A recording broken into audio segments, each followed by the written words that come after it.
My name is Sam Taylor. I'm the Chief of Police of the Lakeland Police Department, and we're here today to give you some additional information on an arrest that we made on a homicide that occurred in 2018. To my right and your left are some of the family members of the victim. The mom will be speaking. Also to my left and your right are some of the investigators, forensic folks, and some of our detectives that worked on the case. Gary Gross will be the main speaker. He'll speak after me, and then after that we'll make Mom wants to say a few words about her son, and then we'll take some questions after that. So with that, we'll go ahead and get started. We're here to update you today on a homicide that occurred in July 3rd of 2018 on West Crawford Street. A young man, 14 years old, by the name of Rex Honors IV, was the victim of a homicide, and I'm going to let Detective Gross get into the details of it, and then at the very end we'll take some questions. But I think this highlights some of the effort that goes in, not only from the detectives that you see behind us, but some of the ones that are standing back in the audience, of some of the good work that they do every single day.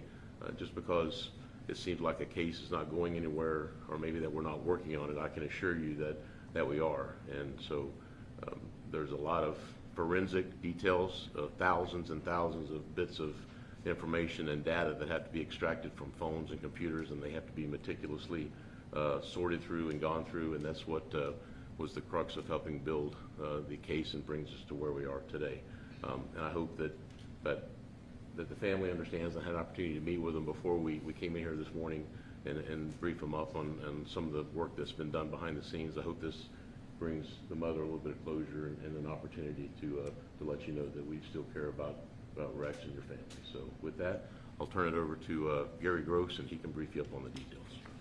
Gary? Okay, thank you. So the chief started this cold case unit June of 2023. So I am a civilian investigator. I retired as a sworn law enforcement officer with 32 years of experience. And on this case, Detective Carden, who is sworn, assisted me on this case through every interview. Have to have that sworn component when we get into search warrants and everything else. So what I'm going to do today is take you through step by step on this case, and we're going to talk about what led us up to the arrest. And then afterwards, I'm going to have Mom come up and give a few words, and we'll open it up for any questions that you guys have from us. But first of all, I want to say that it's a little confusing on this case, so that you understand the arrest affidavit. I'm going to refer to the suspect as Rex Honors. He's Rex Honors the third. Our victim is Rex Honors the fourth, but we're going to call him Stuffy. That's what the family calls him. That's what everybody knew him by, so we're going to call him Stuffy. And you'll hear me refer to that as we go through this case. And so on July 3rd is when this murder occurred. Rex Honors the fourth, Stuffy, was 14 years old, and his brother reported him missing at 4:22 a.m. That's a very important time, and I want you to remember that, because I'm going to come back to that a few times throughout this press release. The LPD officers that responded to a report of a missing person searched the house, and they found Stuffy deceased in the backyard with some type of an injury to his forehead. He's laying in the grass. There's blood on his forehead. The autopsy that was done later on that day determined that he died of a single gunshot wound to the forehead. Now, detectives early on, they suspected that Rex Honors III, the brother, was responsible for this, but at that time, as they worked this case, especially that day, they lacked enough evidence, probable cause, witness statements to move forward. And over the years, that case eventually became a cold case. The detectives retired and moved on. And back in 2018, I was the public information officer, and I remember this case. I did the press release on it, so it stood out in my mind, this 14-year-old that was killed, which is why we started working this case. Detective Carden and I jumped into this in May of this year, and we started working in cases. Now, what allowed us to move forward is advances in cell phone technology, digital forensics. There was 5 different cell phones in this case that we need to look at. We wrote new search warrants for the cell phones and dove into that, and that's a lot of data to look at. We also conducted over 17 interviews and spent countless hours, I think around 800, and we're still working on this. Just because we made an arrest, we're still looking at other evidence that still needs to come in and work in this case. But to give you an idea, it's a little overwhelming on this cell phone how much digital evidence there is. Just on the suspect's cell phone, just his, there's 26,378 pieces of digital evidence that we looked at, which is, photos, videos, pictures, it's just a lot. The victim's phone, 28,338.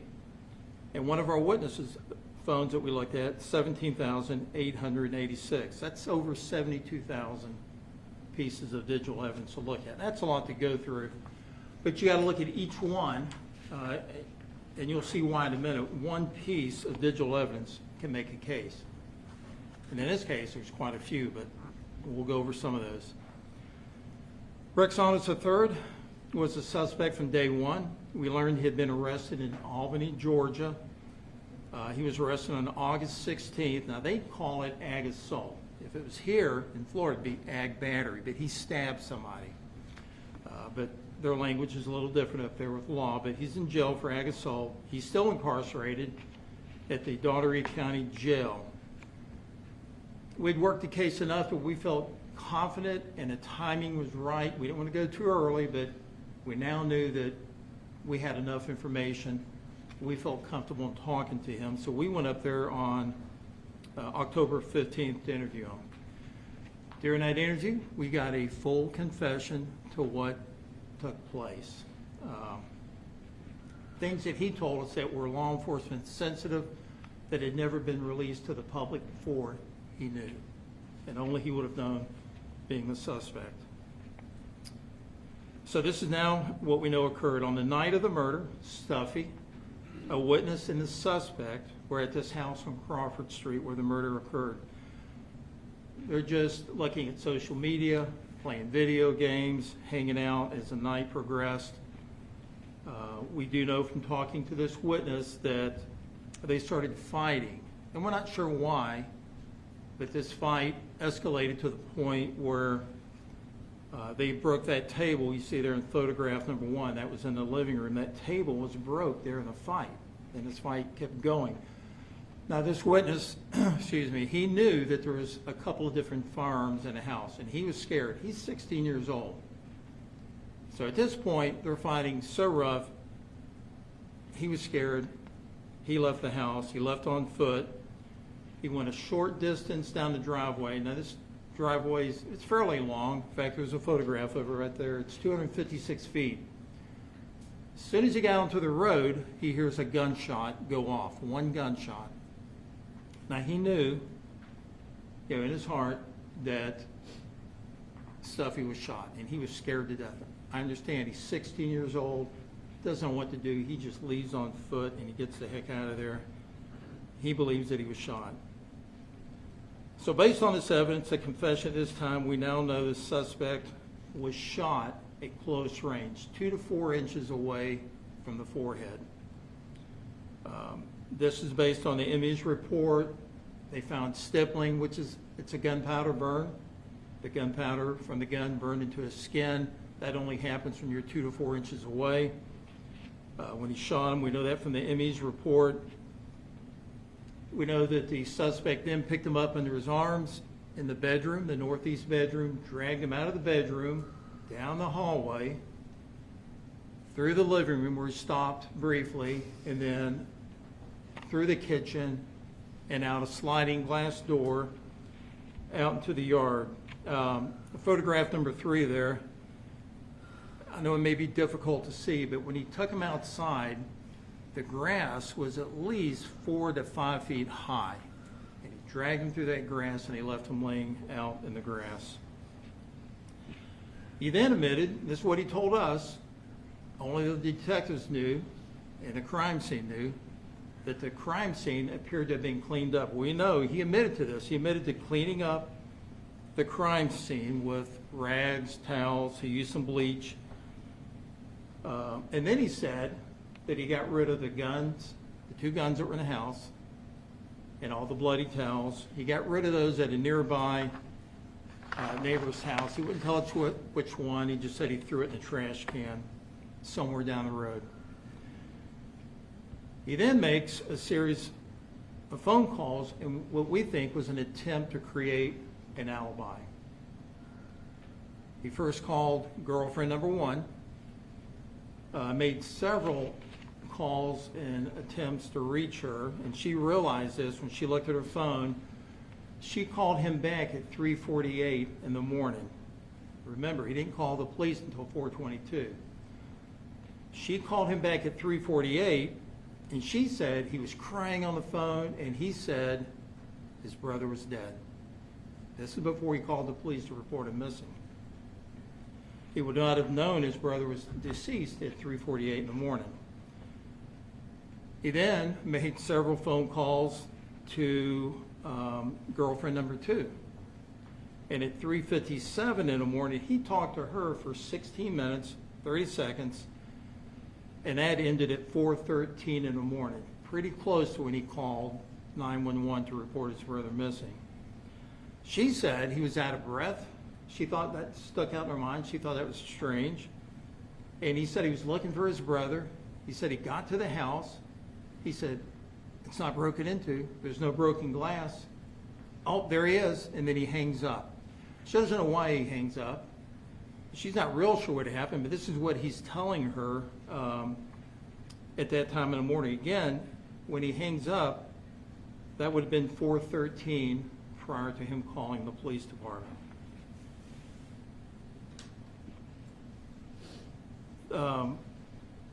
This would have been 9 minutes before he called the police department. And, you know, it's what he didn't tell her as well. And that was when he walked in the house, there was visible signs. You would have seen the blood. He didn't tell her anything about any blood. He didn't tell her that. He just hung up. Another piece of evidence in this case was next door at a let's say at a nearby house. There was a house that had installed the day before a surveillance camera. The day before this camera was put in, and this camera captures the suspect talking on his phone, and he's in a panic. Now, I mean, I can demonstrate this. The phone, as you see, it's lit up, and he's going up and down. He's in a panic, frantic mode. He's just going crazy with this. And he's calling. It's the exact same time you see on the video. You see him call girlfriend number 1, and then you see number 2. You see him on the video with the phone going up and down, talking to these 2 individuals. So that was captured as well. Rex Saunders III suggested to the police and others on social media while he's here at the police department and early that morning that possibly a burglary had occurred. We know that's incorrect. That's a false statement to mislead the detectives and the police. And we know that because we've talked to some of the individuals that lived in the house that a burglary never happened. Nothing was stolen. The TV, the jewelry, coins, everything that would normally be taken during a burglary was there. They said a burglary did not occur. So we know that was a lie, again, and that was an attempt on his end to mislead the detectives. Throughout the morning, the suspect also sent several text messages that his brother had been shot in the head. And you got to ask yourself, well, how would he know this? The officer only knew that he had a wound to his forehead. He's laying in the grass. That information had never been shared with the public. It wasn't released in a press release. And they didn't know until that day around 1 o'clock when the autopsy was completed the manner and cause of death, that he was shot once in the head. Only the person who did this would know, and that was Rex Saunders III. In his first interview in 2018, when the detectives brought him down here and interviewed him, he denied having any firearms in the house. He had no knowledge of any weapons in that house on Crawford. However, one of those pieces of evidence, one of those 338 pieces of evidence we looked at, we found a video on the suspect's phone.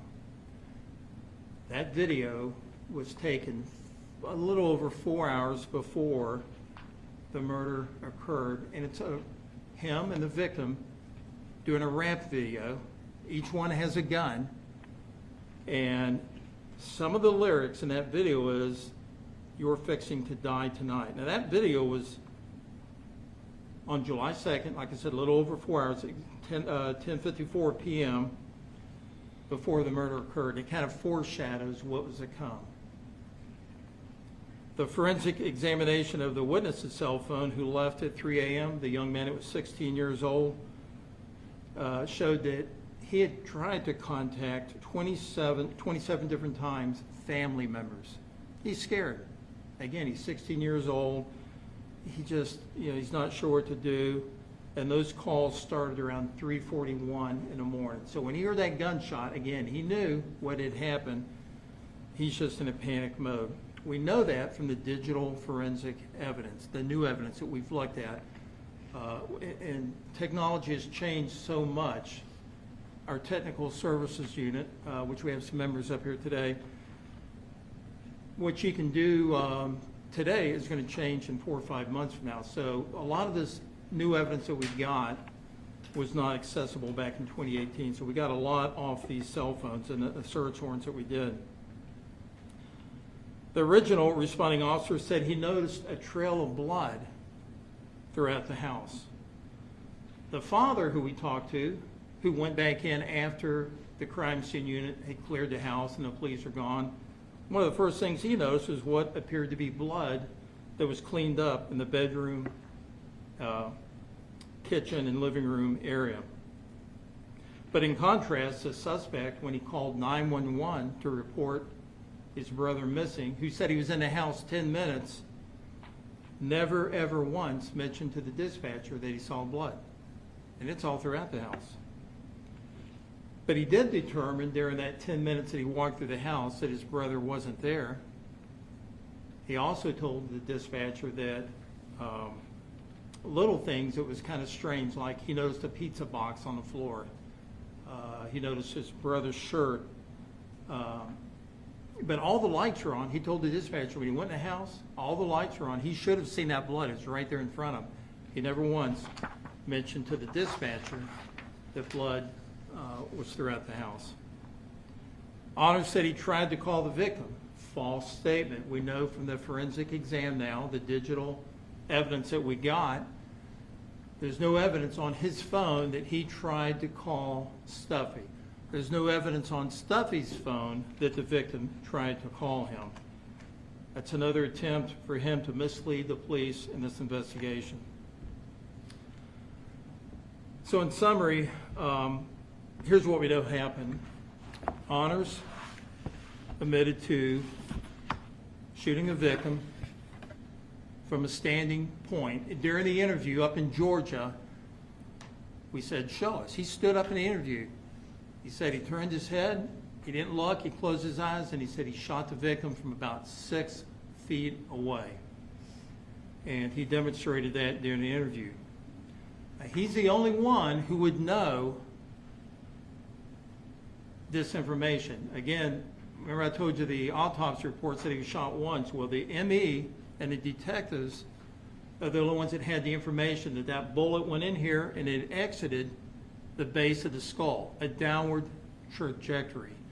So when the victim, when the suspect gave us his statement, he said he was standing near the doorway, he turned his head and he shot, and he said the victim was on the bed, a downward trajectory. Only he would have known that, and that matched up with what the medical examiner told us.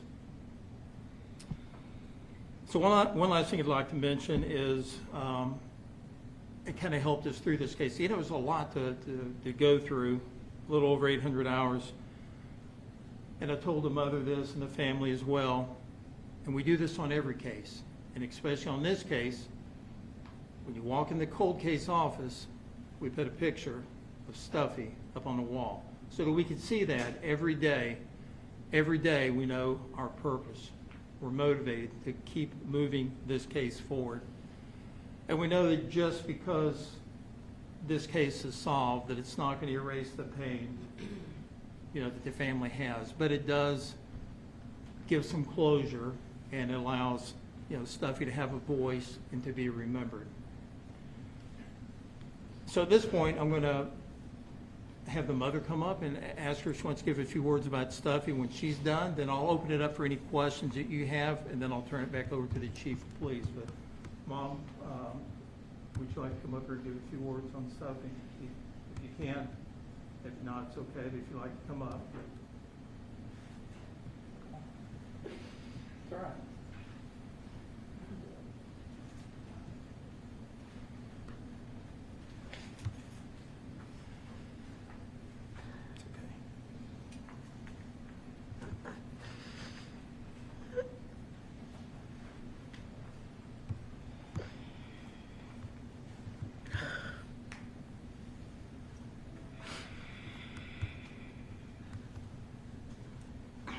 My name is Antoinette.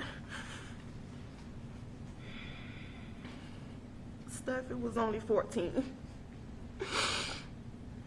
He was a normal child. He loved school. He loved sports. He didn't deserve it.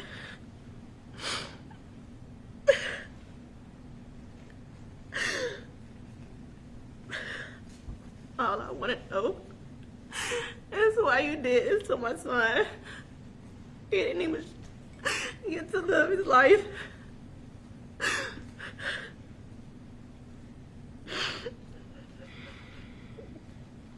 All he did every day is smile. He was a good kid. He was a normal 14-year-old child what kids do. He didn't bother nobody. He wasn't in the streets. He wasn't in no type of games. He didn't do nothing. He just had to go to school and have fun.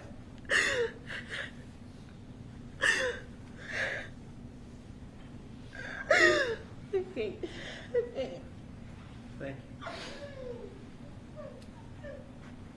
Thanks for sharing that with us. But before I turn it back over to Chief Taylor, I do want to thank the members of our technical services unit who worked with us on this case. A lot of evidence to go through. Our senior crime analyst, Brenda Wallace, giving her constant information as we go through this. Members of our violent crimes unit, we would work with them and what step to move forward.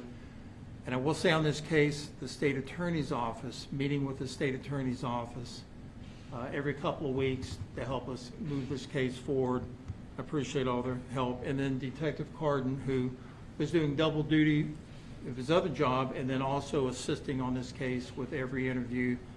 One thing that he always said, and I appreciate it, is some days it's tough.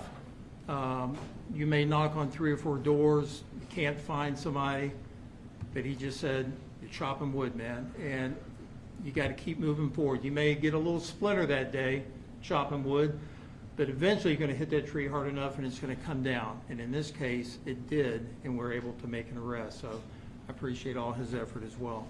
Chief, I'll turn it back over to you. Appreciate it. Yes, sir. Well, I think this is a visual example of the trauma that the family goes through, and it's not a 1-hour CSI show on TV, right? This is real life.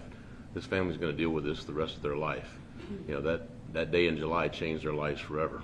And so I think it's a visual manifestation of the pain is still there, 7 years later. So I want to reiterate what Gary said. There's a lot of good work that happens every single day by the men and women of the Lakeland Police Department, and not just the Lakeland Police Department, of police agencies all over the country. We're not unique that we have a cold case unit, and I'm grateful that when I approached Gary 4 or 5 years ago and said, hey, do I have an offer for you? And Gary had retired. He'd spent 32 years in law enforcement, was a sergeant, worked child sex crime cases, and was looking to get back in as a civilian, and he did, and he takes these things seriously, and so I appreciate his effort, and he's tenacious with these things, and And this young man, the gentleman that we arrested is still in jail in Georgia. He'll be brought back eventually. That'll be between the sheriff's office in Georgia and the sheriff's office here in Polk County when he gets transported back to the county. He's got some stabbing charges he's got to face up there, so they may not want to send him down here until he answers for those cases as well. So with that, if you have any questions, I'll be happy to answer them and make anybody else available that can answer the questions. So, yes, ma'am. Gary mentioned technological advances Sure. since 2018. Are there any specific examples you can give us of what wasn't available then and is available now? Yeah, I think it's just digesting all the data. The data was probably there, but putting in a digestible form, and I don't want to get too technical, so that absolutely is not my area of expertise, and I rely on these folks over here to my left. But it's just the voluminous information that's there and making some sort of sense to it and putting a timeline to it, and putting it in programs and buying the programs and being able to understand what the data means, understand what the GPS locations and the latitude and longitude and the timestamps, and understanding what all that means. I think it's was available. It's just very tedious, and there's some refinement that has gone on in that software genre that allowed us to make it more understandable to us, if that answers your question. And what has the suspect been doing for the last 7 years? Has he been in Georgia the whole time? Do we know that? Yeah, he's been up in Georgia since 2019. He's been busy up there. He has definitely a criminal history here, but he's been involved in quite a bit up there. But you'd have to call Albany, Georgia to talk to them about his activities up there. But he's living up there now. Any other questions?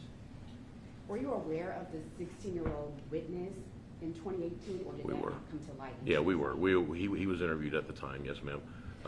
I don't know that he was 100% forthcoming. I think he told us a version of what he wanted us to know at the time, and I'll let Gary opine on that. Yeah, I mean, that was pretty much it. He's 16. He was scared. He left. He was interviewed by the police. What he didn't tell the detectives back then was that he heard that gunshot.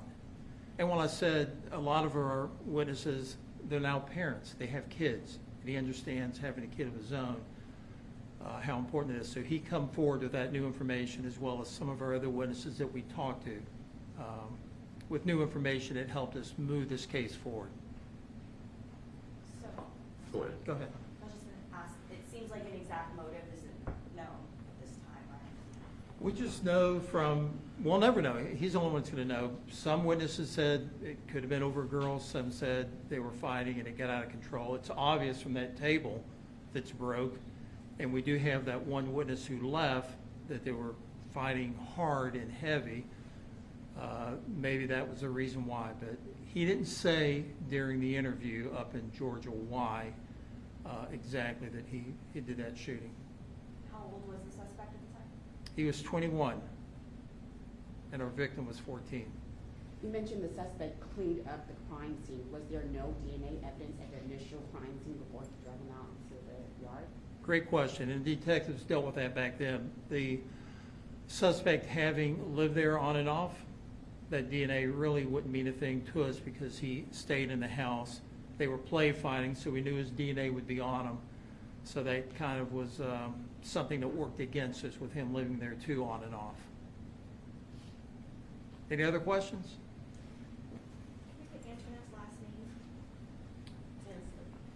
Tinsley? Tinsley? Tinsley? Thank you. All right. Very good. Well, again, thank you for coming, and we appreciate your attention and helping us get the word out. I don't know if Gary held this up long enough for you guys to get a good photograph of this, but let me hold that up so you can get a good shot of that.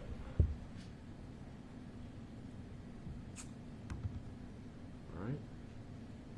What sort of sentence? He's already in jail, but what would his sentence be? Well, would this what be? I'm sorry. His sentencing. His Yeah, charges his that he's charges, facing? yeah. Yes, ma'am. He's facing a first-degree felony, a second-degree murder. He's facing a third-degree felony, tampering with evidence, and I believe a misdemeanor resisting arrest charge as well. What's So, the maximum sentence, please? I'm sorry? What's the maximum sentence on this? You can do life in prison, probably, depending on your history and your record and, you know, the way he scores out, his points and everything else, yeah. I would imagine he's facing the rest of his life in prison. in addition to whatever charges he's facing in Georgia. So, all right. Thank you, guys. Appreciate it. Thank you.